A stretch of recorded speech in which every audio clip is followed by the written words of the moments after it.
Ce reportage est une présentation du service des sports et de plein air de la ville de Lévis, fier de soutenir le travail de ses bénévoles et les réalisations de ses organismes. La grande région de Québec est une véritable pépinière pour former des athlètes en taekwondo. En voici la preuve. C'est au Juvénat Notre-Dame qu'a dernièrement eu lieu la 2e sélection provinciale de taekwondo. Le club Chute-Chaudière était l'hôte de cette compétition. Plusieurs jeunes de différentes tranches d'âge se sont livrés des combats en espérant se tailler une place pour les championnats canadiens qui auront lieu en janvier prochain à Vancouver. Un beau défi pour ces jeunes athlètes.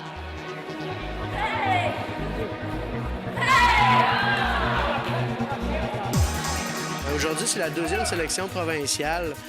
C'est concernant l'élite provinciale, dans le fond. Donc, l'objectif, c'est le championnat canadien qui est au mois de janvier à Vancouver. C'est la 2e étape avant le Canadien. Aujourd'hui, bien, tout âge, il y a les juniors, il y a les seniors. Il y a aussi ce qu'on appelle la classe B, qui est la nouvelle génération, donc qui sont intégrés à cette journée-là. Eux autres, bien, c'est un peu les premières fois qu'ils touchent à une compétition d'envergure provinciale, où ce que là, ils goûtent au système électronique et ainsi de suite. Ça leur donne un petit peu un avant-goût de qu'est-ce que c'est la compétition, mais de haut niveau. Ceinture noire depuis quelques années, Raphaël Giguère et Philippe Berthelot du club Chute-Chaudière tentaient de faire leur place pour les championnats canadiens. Qu'est-ce que t'aimes là du taekwondo? J'aime surtout me battre. Moi, quand j'ai commencé, c'est ça. C'est pour ça que j'ai continué justement le taekwondo. Je pouvais me battre avec des protecteurs, donc c'était safe et tout. Puis c'est ça que j'aime. Puis là, encore là, je fais de la compétition parce que j'aime me battre. Je trouve que c'est un sport très compétitif. Puis moi, je suis aussi très compétitif puis indépendant. Fait que de me retrouver tout seul sur le plateau comme ça, si je fais une erreur, c'est de ma faute. Puis si je gagne, j'ai tous les honneurs. Puis en même temps, je suis quelqu'un qui aime beaucoup les arts martiaux, qui aime ça se battre. Puis j'aime ça aller en compétition, être avec la gang. Puis je trouve ça intéressant. Une compétition de cette envergure demande une certaine préparation. Il faut se préparer mentalement. Comme moi, je m'imagine des situations. Donc, si je suis dans le coin, si je suis au centre, des choses comme ça, si je perds, si je gagne. On s'entraîne beaucoup au club. On fait de la visualisation. Puis on fait attention à ce qu'on mange. Bien évidemment, on dort bien parce qu'on a une pesée à faire. Donc, il faut faire attention de ce côté-là. Derrière ces athlètes se cache un homme avec de bonnes connaissances dans cette discipline. Le rôle d'un directeur technique est très important dans un sport comme le taekwondo. C'est sûr que c'est beaucoup un rôle d'encadrement. Je te dirais même des fois que c'est un peu un privilège parce que, dans le fond, quand on parle de l'élite, eux autres, ils mettent un petit peu entre tes mains leur sort.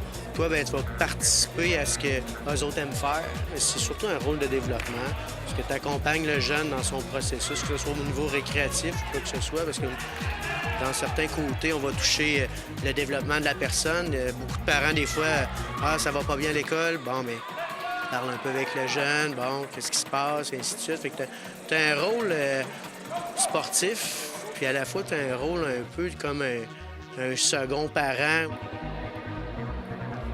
Le club de taekwondo Chute-Chaudière est reconnu depuis plusieurs années dans la région de Québec et développe encore aujourd'hui plusieurs jeunes. C'est un club qui est sur le territoire depuis les années 84-85. À la base, moi, j'ai été débutant là à l'âge de 5 ans. Et puis, dans le passé, on était dans l'autre fédération. Taekwondo, il y a 2 fédérations. La fédération ITF, qui est la fédération internationale, et la fédération WTF. Vers les années 2000, il y a eu les Olympiques, où les Olympiques ont été accordés à la WTF et non à la ITF. Et puis, au niveau international, nous autres, on a toujours été dans vouloir développer le talent puis vouloir performer du côté de la compétition. Des fois, tu t'entraînes fort. Comme je disais tout à l'heure, les jeunes s'entraînent 6 fois semaine. Ils ont un préparateur physique, ils ont une nutritionniste et ainsi de suite.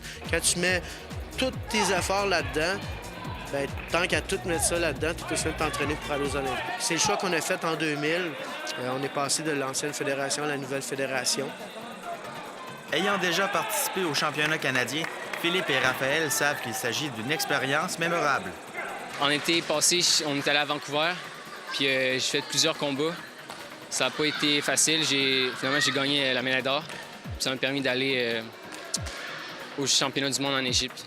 Encore une fois, j'ai pas bien performé là-bas, mais la compétition, c'est vraiment formidable, là. Plein de nouveaux adversaires, puis une nouvelle façon de se battre, puis ça m'a apporté beaucoup. Tes objectifs là, prochainement? Comme je vous disais, je suis en période un peu de transition, je m'ajuste aux autres, mais j'essaie de faire le mieux possible, de faire le plus de combats possible et possiblement avoir une place sur le podium au championnat canadien. C'est quoi tes objectifs là, prochainement? C'est sûr que j'aimerais gagner le championnat canadien. Puis si les occasions se présentent, mettons, d'aller à une compétition de niveau plus haut, c'est sûr que je vais la prendre puis je vais essayer de gagner. C'est un club qui est là depuis longtemps. On roule notre boss, on essaie de faire en sorte que les jeunes sont bien développés puis que l'encadrement est apprécié par les jeunes. C'est, je te dirais, l'optique première. Ce reportage était une présentation du service des sports et de plein air de la ville de Lévis, fier de soutenir le travail de ses bénévoles et les réalisations de ses organismes.